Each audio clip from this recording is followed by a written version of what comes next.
Hoje, a ação do Banco do Brasil, ela parece estar cara.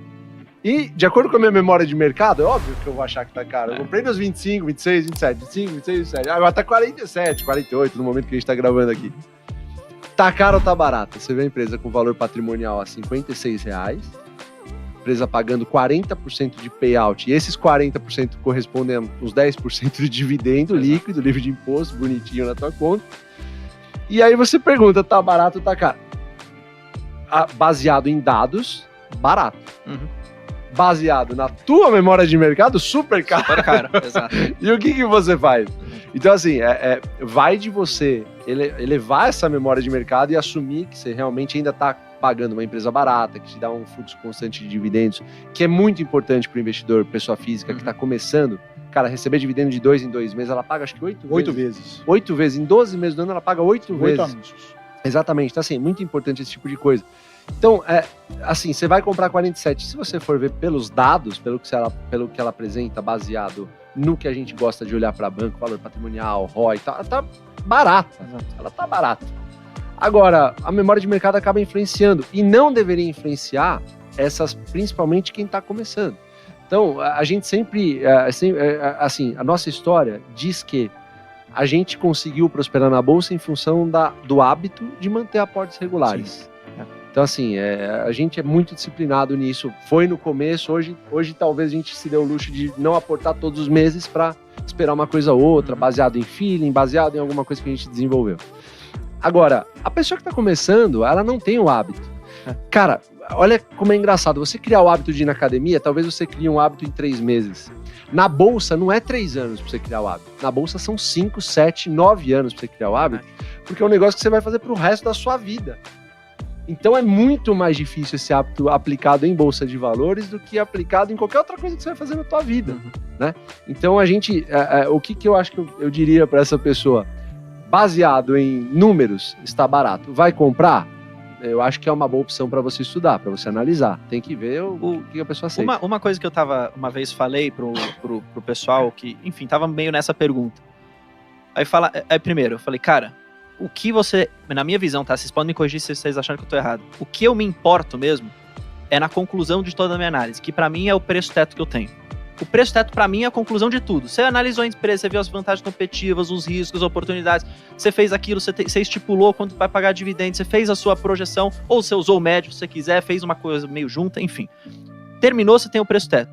Teoricamente, primeiro, se você não acredita no preço teto que você fez, já tá errado. Então você tem que voltar tudo atrás pra fazer sua análise. Se você acredita naquilo, eu sempre falo pro pessoal, eu tento fazer meu aporte racional 100% do momento. Tô na tela, tá no meu momento de aportar, no meu momento mensal, semanal, quinzenal, sei lá, eu vou aportar, se tem a margem de segurança pra comprar. Agora, o pessoal fala, Bruno, mas você vai comprar Banco do Brasil a 46? A Luiz Barsi falou que ela só compra 30, sei lá, 32. Aí eu tento explicar da minha forma, falo, cara, mas ela pode se dar ao luxo de fazer isso porque ela já tem uma posição de Banco do Brasil muito relevante, que já gera uma boa renda. Você que está começando, você pode ficar anos sem aportar, aí você nunca vai ver o dividendo entrar, você nunca vai ver a carteira crescer. Eu acho que tá perfeito. Então acho que faz sentido, na minha opinião. Eu até falo pro pessoal que me acompanha. Eu acho que tá perfeito a sua colocação, e ainda digo mais, por exemplo, se a gente pegar o preço teto médio de Banco do Brasil já para o ano que vem, quando virar o ano que você faz os preços teto de 6 anos, a média, vai dar próximo de R$48, que é o preço de hoje. E aí? Então, aí entra a questão do preço teto. Mas a Louise não está aportando, mas o preço teto está falando para aportar. As pessoas têm que entender que o preço teto ele é uma referência para te dar uma margem de segurança, que você bem colocou agora. Então, você pode exigir uma margem de segurança maior ou menor. Então, pode ser que o Fábio ele vai ter um preço teto para Banco do Brasil, né, sei lá, de 35. Não é 30 até hoje. 30, 35, o que seja, né? Então, assim, só que a gente sabe, de acordo com os dados que nós temos, pegando uma média conservadora, você tem uma margem de segurança. Exato. Né? Então, aquela pessoa que está começando, ela tem que olhar para esse teto. Não tem que realmente ficar, porque o Fábio falou, o Jean falou, o Bruno falou. Não é isso. A pessoa precisa começar a criar aquele modelo para depois ele ter a opinião de referência de mercado de qual a margem adequada para aquele ativo que ele está comprando. Né? E isso você vai construindo só com o tempo. É o que o Fabião falou, é 1 ano, 2 anos, 3 anos, e aí você vai ganhando casca até que você consiga ter o seu preço teto de referência e você sabe que o máximo para pagar, né, seria, por exemplo, R$48 no médio. Mas eu quero uma margem de segurança maior, então eu vou pagar 40, e tudo bem. Né? Então, por isso que cada um vai ter o preço. O preço teto, ele não é algo único para todos. Ele é uma referência como margem de segurança. E é nisso que as pessoas confundem muitas vezes. Não, e se der o luxo de ter menos margem de segurança quando você está começando, eu acho. Exato. Porque senão você nunca vai aportar, pô. E é bom a consistência. E você cria o hábito. Sim. Você sabe que tem uma coisa que eu faço pra mim que talvez ajude a galera que tá nos assistindo aí. Eu sempre penso, se eu comprar a 47 e ela cair pra 25, eu vou querer comprar mais? Se a resposta for sim, tá aí. Acho que é um bom começo. Exato, é verdade. Ô, Fabião, você falou no seu Insta sobre Itaúsa. Inclusive, você falou que iria comentar aqui sobre Itaúsa. Eu quero, na verdade, fazer a seguinte provocação. Manda bala. E esses dividendos de balinha vão melhorar ou não vão melhorar? Porque é o que todo mundo tá esperando, né? Quem tem. E aí eu entendo, na verdade, que a Itaúsa também tem, e me corrija, porque eu não acompanho muito, mas também mudou um pouco do que era Itaúsa lá atrás pro que é hoje. Eu vejo hoje Itaúsa também como um bom alocador de capital, teoricamente, assim, em outras empresas. Pra mim, um dos melhores. Que, na verdade, talvez até no curto prazo, eles não estão olhando muito pro dividendo de hoje, talvez pro dividendo lá da frente. Como que você vê, assim?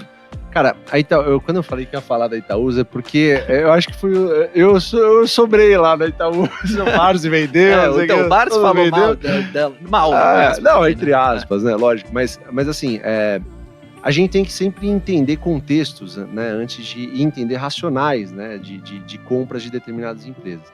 Eu tenho uma história com a Itaúsa, né, eu tenho uma posição grande que eu construí desde quando eu comecei em 2004, porque eu gostava da empresa, eu não entendia muito de ação, mas eu gostava naquela época. Eu falava, porra, o Itaú, olha que legal, é uma empresa que me atende em tudo, tal, eu não precisava ir tanto em caixa já naquela época, hein, que era uma época que a galera... Foi assim minha análise, extremamente crua lá no começo. Conforme o tempo vai passando, assim, a Itaúsa ela foi desenvolvendo em mim uma consciência do que é ser um acionista de longo prazo. Eu sempre brinco com a galera, eu já tive Itaúsa e já tive Unipar. A Unipar, eu brinco com isso aí. A Unipar deu muito mais dinheiro que Itaúsa, mas a Itaúsa, eu ficaria com ela tranquilamente. Eu gostei muito, a jornada com a Itaúsa foi muito mais feliz do que com a Unipar. E eu explico por quê. Eu comecei em 2004. De 2004 até 2016... você tinha bonificação mais 6%, bonificação mais 6% de dividendo. Então, 10% de papel, mais 6% de dividendo, 10% de papel, mais 6% de dividendo. Uma empresa que foi crescendo, foi ganhando muito corpo, Itaú tomou uma relevância absurda. Enquanto a Unipar, que hoje é a queridinha da Bolsa, ficou de 2004 até 2016 a ver navios, fazendo projetos ruins, projetos que... a gente não diz projetos ruins, projetos que acabaram não dando tão certo como a empresa esperava, né? Ninguém erra, sei lá, por querer, né? Projetos que acabaram não dando certo e tal. Então, assim, a Itaúsa me educou nesse cenário, né? E se você for ver, a empresa, ela nunca foi uma empresa de dar dividendos gigantescos como uma Taesa da vida. A Taesa é uma elétrica, é outro negócio, é outra história, outro contexto e tudo mais. Só que o que ficou na imagem, especialmente das pessoas que estão entrando na Bolsa agora? Essas pessoas pegaram um cenário de Itaúsa em 2016, 2017, 2018, pagando R$1 e cacetada de dividendos, pagando 98 centavos de dividendo, mais bonificação. E na verdade ela nunca pagou isso. E ela nunca foi esse tipo de empresa. Ela fez isso momentaneamente porque estava rolando um excesso um excedente de capital, e eles não tinham o que fazer com o dinheiro. Por que uma empresa distribui dividendo? Porque ela não tem onde alocar o capital de maneira melhor. E é ineficiente deixar tudo parado no caixa. Exatamente. Então ela fala, o que eu vou fazer? Como é que o meu acionista fica melhor aqui? Como é que eu vou remunerar isso com empresas que, obviamente, têm uma característica, um histórico de boa governança, belíssima pagador de dividendos, um bom controlador, que é o caso da Itaúsa, né? Então ela fala assim, o que eu vou fazer com esse dinheiro? Não, vou distribuir para acionista. Foi o caso de 2016, 2017, 2018. Então a galera que reclama das merrequinhas de 2 centavos e tudo mais, pega geralmente essa época e adota como se fosse o benchmark da Itaúsa. Itaúsa nunca foi isso.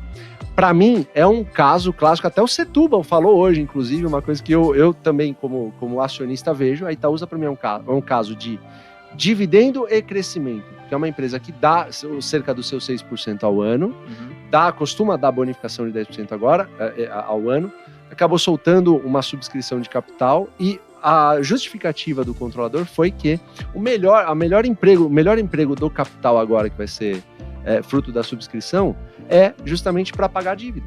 Esse é o melhor emprego que tem exigido do capital agora. Se o melhor emprego fosse comprar ação, a gente ia recomprar ação. Se o melhor emprego fosse dar dividendo, a gente ia dar dividendo. Por que ela não faz isso, então? Porque ela tem projetos bons no pipeline dela que vão fazer ela crescer gerando mais dividendos no futuro. Então, a gente não analisa uma empresa como uma foto. Eu não quero saber o que foi a Itaúsa nos últimos 3, 4 anos. Eu quero saber como foi a Itaúsa nos últimos 20 anos. Agora, tô comprando Itaúsa. Hoje eu não tô comprando Itaúsa, mas tem um preço, e ano passado aconteceu isso, abaixo de R$8, alguma coisa que aconteceu, ela pagava muito mais de 6% ao ano de dividendo. Por que ninguém fala isso também? Então assim, eu não quero... Se dane, eu quero defender a Itaúsa aqui, porque eu sou acionista da Itaúsa, eu gosto da empresa. Eu não tô dando recomendação para ninguém comprar. Se você acha que o dividendo é pequeno da Itaúsa, não compre Itaúsa. Agora, eu sou acionista, eu quero ver a empresa bem e eu sempre vi a empresa bem. Ela me educou no mercado de capitais. Brunão, estendi demais, mas eu preciso falar que tá bem engasgado. Não, tá ótimo. Então quer dizer, calma aí, que você não acha que a gente tá aqui de camarote. tá engasgado, você não acha que é uma holding de chinelinho? Não, eu discordo do Barsi. O Barsi, assim, o Barsi pra mim é o Pelé dos negócios. É meu professor, meu mentor. Eu não tenho como falar mais elogios ao Barsi do que eu sempre falo. Mas assim, eu acredito que o contexto do Barsi era outro nesse sentido. Ele tem posições maiores em outros dois bancos, no caso o Banco do Brasil, o Santander, e não tinha uma posição tão grande de Itaúsa. E ele acabou se desfazendo. E ele tem um racional que deve ser extremamente respeitado. A galera, Brunão, é muito, muito emotiva. Então, assim, o Barsi fala que, ele não compra por causa disso, e a galera replica. Vai saindo como se fosse só o que posso fazer. Eu fico imaginando a galera, tipo assim, aí a gente vive falando isso nas nossas lives. O Barsi falou que comprou o IRB. O Barsi, ele tem um capital gigantesco, ele já passou por tanta coisa, ele tem uma paciência que você que tá desse lado aí, tá começando agora, não tem. Exato. O IRB, ele estudou isso. Vamos supor que o IRB dê certo daqui a 9 anos. Será que você que tá em casa, que comprou IRB, vai aguentar ficar 9 anos? A maioria perdeu. Eu duvido. Não, e ele, de novo, ele tinha, como você falou, o capital dele não tava só em IRB. Um pouquinho. Tem um monte de gente que colocou tudo em IRB. Não, aí você vai perguntar, o Barsi tem zero não é nada, exato. Brunão, ó, uma coisa que eu falo pra todo mundo que tá nos assistindo agora, a gente deve ter ações na nossa carteira que a gente gostaria de levar pra guerra. Porque em algum momento vai dar coisa errada, em algum momento as empresas não vão performar de uma maneira tão boa, em algum momento vai ter algum erro em algum projeto. Então sempre pensa antes de comprar uma ação, se essa empresa cair pela metade dos dividendos, eu vou estar na guerra com ela, eu vou estar comprando mais, eu vou aumentar meus aportes. Eu tenho o Barsi me ensinou a ter um objetivo em meta em número de ações. Eu não atingi minhas metas em número de ações na Itaúsa. Então, caindo mais, eu estarei lá fortificando minha posição. Essa é a minha opinião, ninguém tem que concordar com isso. Isso é o legal do mercado de capitais. Não, e de novo, e se todo mundo só tivesse a mesma opinião, não tinha mercado, né? Exatamente. Se todo mundo gostasse de Itaúsa, de quem que a gente ia comprar Itaúsa? É verdade, exatamente. Então tem que ter gente querendo vender também, se eu for pensar. Não, né? e até eu ia só falar. Eu ia só falar que assim. Engasgado de Itaúsa, nem eu percebi, eu falei, cara, eu tenho que perguntar de Itaúsa, porque ele falou que ia falar. Cara, eu abri Itaúsa, você fica rolando de gente falando, mas o Barsi vendeu Itaúsa, você não vende Itaúsa. Eu não vendo Itaúsa, não sei como vocês querem que eu diga isso. Vai lá, não, é porque a gente tem boas empresas que nem sempre são um bom investimento por causa do preço. Eu acho que é o caso de Itaúsa. Se a Itaúsa é uma excelente empresa e ela pode ser um bom investimento, mas vai depender do preço. Então, perfeito. Quando a gente entra com preço abaixo de 8, 7 reais, aí a gente está falando de um yield muito bom para uma excelente empresa. Ela deu o quê? Uns 55 centavos ano passado e ela chegou a custar 7,60. Pois é. Deu bonificação de 10%. Hein? A gente comprou. Inclusive. A gente comprou. A gente postou lá na GF+. A gente comprou na época. Exato. Eu tinha, pra você ter uma ideia, vendido Itaúsa, que eu fiquei meio puto com uma coisa. E aí entra o momento do arrependimento, que eu falei. Você vende, você erra. É verdade. Quando você vende, todas as vezes que eu vendi alguma coisa, eu arrependi, mesmo quando eu ganhei. Né? E esse caso de Itaúsa, ele ilustra bem isso. Eu arrependi depois de ter vendido. Eu falei com o Fabião. E quando chegou no preço de novo, que eu achei que valia, eu entrei de novo na posição. Eu recompus minha posição em Itaúsa. Então, eu acho que ela é uma excelente empresa mas num preço adequado. Agora, nesse patamar de preço que tá, eu não... né, eu acho que tem coisa melhor. Agora, você pega um controlador que fala assim, pessoal, vamos diversificar a nossa fonte de renda aqui, de alocação, não vai ficar só em Itaú. 2016. Aí 2017 ele fala, pessoal, a gente vai diversificar. 2018, ó, pessoal, a gente vai... Aí diversifica. Aí quando diversifica, acha ruim porque diversifica. Pô, o pessoal tá sabendo. Ele tá avisando há 5 anos que vai diversificar. E fez excelentes negócios, né? NTS, se eu não me engano, se não me falha a memória, NTS pagou em 3 anos em dividendo. O XP multiplicou por 10 em, sei lá, 3, 4 anos. Se bem que Itaú ainda tem no portfólio. Agora, a CCR tá entrando, junto com a parceria com a JV, com a Votorantim. Assim, eles sempre foram belíssimos alocadores de capital. Estão em guerra porque os influenciadores falam que estão pagando pouco dividendo. Eu tô nessa guerra. Esse é o balinha, né? A balinha. Eu tô nessa guerra com o Itaú, vamos ver o que vai dar. Sabe uma coisa que, enfim, só um pouco da minha experiência, né? Eu já testei, teoricamente, quando eu comecei a investir, eu não tenho tanto tempo assim, eu comecei em 2017.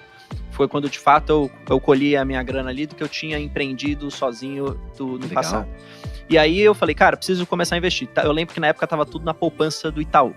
Era uma merda e tal, enfim. Aí eu comecei, meu pai sempre trabalhou em banco, então ele sempre deixou na minha mente, ações aí você tem que investir, cara. Ações que é um negócio que porra no futuro. Vai. Só que ele sempre falou assim, vê lá. Ele nunca me ajudou. Ele dá uma olhada. Abre uma conta aí na corretora e vê lá, vê umas coisas lá. Vê Banco do Brasil, vê umas coisas assim. Seu pai era um visionário. Aí eu lembro, ele chegou e falou assim, cara, tá bom, me dá aqui, deixa eu montar a sua carteira. Aí ele colocou lá, Banco do Brasil, tinha colocado CEMI, colocou Itaú, colocou Taesa, o que mais que tinha colocado? Acho que ele chegou uma época de colocar IP Marcas, que é a Ipera agora, enfim, aí ele colocou essas coisas que ele falava que era bom, mas eu não sabia o que tava fazendo. Aí o que aconteceu? Valorizou um pouquinho, eu fui lá e vendi tudo. Olá. Aí eu falei, calma aí, então a estratégia é eu comprar e vender. Ele falou o quê? Não, eu nem avisei ele. Ainda bem, eu nem avisei ele. Ficar maluco. Aí eu, enfim, comecei com esse negócio de ficar comprando e vendendo.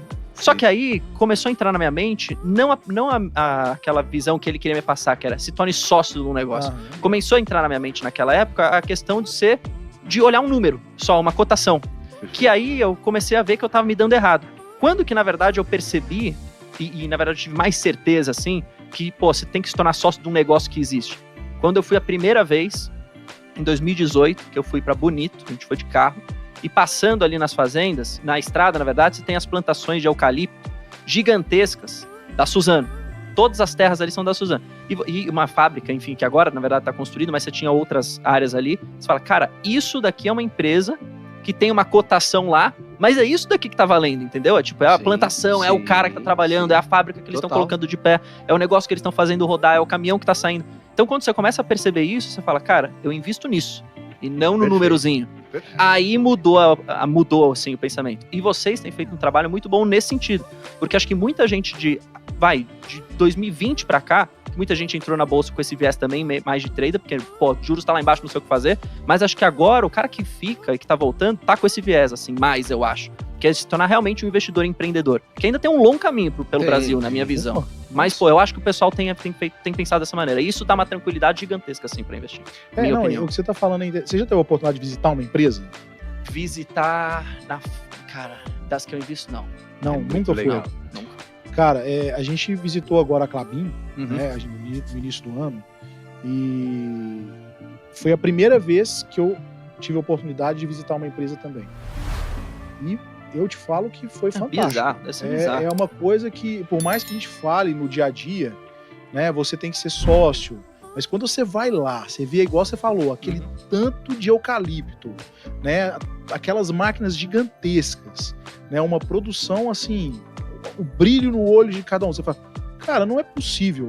Isso aqui, assim, a empresa é muito mais do que simplesmente um número piscando. Né? E você fica feliz às vezes quando tá caindo pra caramba, porque você fala, cara, eu fui lá naquele negócio, ou eu vi num vídeo. Eu sei como é, e tipo... Não é porque tá caindo que esses caras aqui estão desmotivados hoje, ou que a máquina tá quebrada hoje, só vai funcionar amanhã. Tipo, você fala, caramba, se tá caindo e é um negócio que é bom pra caramba, e vocês tiveram a oportunidade de estar lá pra ver, você fica mais feliz ainda que tá caindo. Não, então, exatamente. é muito bizarro. E o que a gente gosta de fazer, o que a gente tá tentando fazer, é justamente trazer a oportunidade para as pessoas que não têm acesso às empresas, porque a gente sabe que não são todas as empresas que abrem né, que não tem a visita para investidores. Tem uns Investor Day aí, mas não é in loco, né? Então a gente está trazendo muitas vezes esse olhar do sócio e a gente chega e começa a mostrar por dentro das empresas, que foi o que a gente fez com a Klabin, que inclusive saiu essa semana na semana passada, quarta-feira passada, saiu um vídeo, que eu não sei se você teve a oportunidade de assistir. Sim, eu vi. Né, da nossa visita da Klabin. Foi muito legal. Que a gente gravou agora pro nosso MBA, que a gente tá abrindo a turma agora, e a gente sempre está fazendo isso. Então a ideia é que a gente vá fazendo outras visitas, gravando e trazendo esse olhar do pequeno dono de um grande negócio, para que as pessoas também se sintam por dentro da empresa e mais conectadas com a empresa. Sim. Então a gente tem essa missão de aproximar a empresa, né, do pequeno investidor. A gente vai no final do mês agora, a gente vai visitar a Suzano. Pô, que legal. Né? Então a gente já tá com um pipeline de gravação de várias empresas para justamente trazer para o pessoal esse material, que eu acho que não tem ninguém realmente, igual você falou, que tá trazendo esse olhar, né, de visita às empresas e com a linguagem que a gente tenta trazer simples. A gente não vai lá, pode reparar, no vídeo da Klabin, não tem nenhuma pergunta sobre número. Você reparou isso? Você só fala do negócio, do que os caras estão fazendo, dos planos que eles têm, não do tipo, você acha que a celulose vai subir ou cair amanhã? Exato. Não o CAPEX isso. Da Klabin, ninguém fala. Ninguém fala isso. A nossa proposta para visitar a empresa é uma investigação mais qualitativa do negócio. Não é para você ficar sabendo, a celulose caiu, subiu, quanto que vai ser, não sei o quê. Porque se você pegar qualquer conferência de analista, cara, são as mesmas perguntas sempre. Sempre os caras não focam no negócio em si, na qualidade, para entender outras coisas. Né? Então, porque se a gente quiser pegar número, a gente entra no site do RI e pega. Tem um monte, exato. Né? Tem um monte de número. Fala com um monte de pessoa que também tem um número, né? Se for Exatamente. Cara, aqui na Genial, o pessoal ele falou assim, o cara que acompanha nossas lives, levem o Rosolino na Klabin, que ele chora de ver, que ele vai chorar só de imaginar. Porque aqui na Genial eu sou um dos caras que defende muito a Klabin, porque eu gosto muito da empresa. Eu vi que você tava comprando esse dia. Então, eu tava comprando e sempre tô comprando, enfim, desde que tenha, obviamente, a margem, eu faço os programas, tá, aqui e falo de Klabin. Então o pessoal me conhece como o cara da Klabin aqui. Que eu sempre Você gostou do episódio? Gostei muito. Aí eu falei pro pessoal, cara, vocês não têm ideia do que é legal. Se eu fiquei feliz andando na estrada, vendo o tamanho do horizonte, que é uma plantação de eucalipto, vocês não têm ideia do que se eu fosse visitar o negócio para ver como é. E outra, você vê como a empresa tem um processo muito estruturado. Desde lá das mudinhas, que vocês falaram famoso, tem 30 anos, eu não lembro quantos anos ela tem de Klabin lá que vocês falaram com ela. Tinha as mudinhas lá que tava fazendo, lá do eucalipto, que a raiz é assim, assado. E aí depois... Dona Ivone. Isso mesmo. Cara, aí você percebe, isso é um negócio que eu tô investindo. Nisso daqui que eu quero. Eu não tô investindo num negócio que não existe. Porra, existe e tá ajudando a sociedade, se eu for pensar. Totalmente. Então acho que essa é uma mensagem tipo, de empreendedor, assim, que eu gosto de pensar e que tem ajudado. E tem uma coisa interessante, até não saiu nesse vídeo. Cortou, mas depois a gente vai lançar um outro vídeo full dessa visita. E tem uma coisa que a gente fez lá na visita. A gente começou com a Dona Ivone, que estava há 30 anos, vários diretores, todos com décadas de empresa. E uma pergunta que pra gente fazer sempre no final da entrevista, que foi cortada, brigar com o povo, mas depois a gente solta na full, que era que pegava eles desprevenidos e perguntava assim, se você pegasse a Klabin e fosse definir em uma palavra, qual que seria? E é super interessante você escutar a resposta das pessoas. Pô, que legal.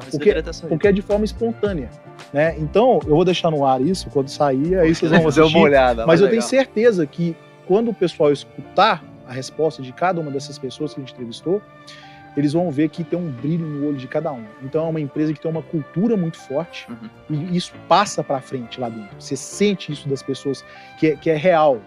Né? Não, e eu tenho certeza que nenhum deles vai falar, não, eu gosto porque o resultado do próximo trimestre vai ser bom e vai subir. Eu tenho certeza que ninguém vai falar e ninguém passa pela cabeça do cara. Não, e outro, né? Às vezes a galera, sei lá, o cara comprar R$4 uma preferencial, ela cai pra 3, ele fala, não, ele fica desesperado, né? E a Klabin tem 124 anos de história, já passou